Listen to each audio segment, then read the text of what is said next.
Hi guys! Welcome back to our DIY video. Did you know that August 22 is a Chinese Valentine's Day? So we came up to this idea To make a heart wall hanging decor. So first, we need a cardboard or recyclable carton. cut a heart shape.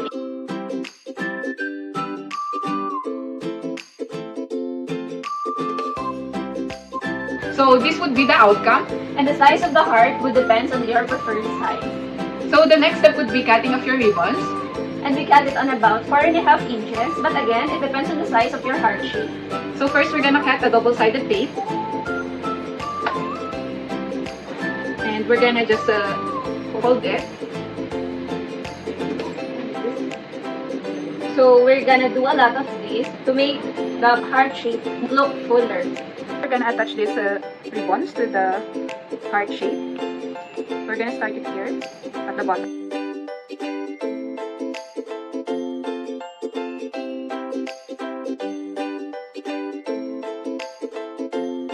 First layer. So we're in the next layer, so we're just gonna put this ribbon in between.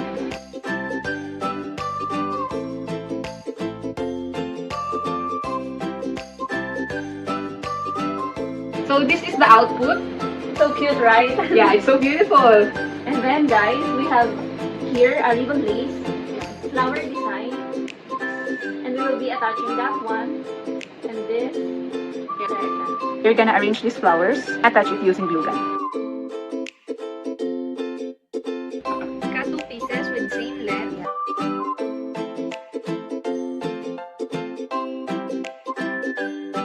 This is the final output, guys. So The ribbon we use are, the red one is satin, and this glaze ribbon with flower design, and also this heart-shaped glaze ribbon.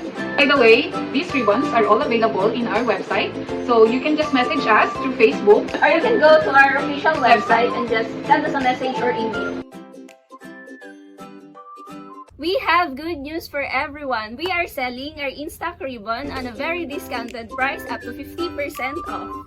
We will show you sample designs from F26 carton box to prove that it's a very good catch.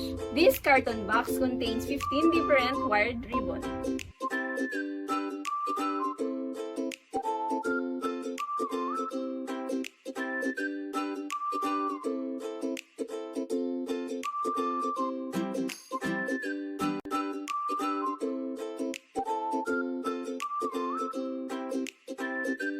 So that's it guys. Hope you enjoy our DIY tutorial today. And hope to see you to our next video. Bye!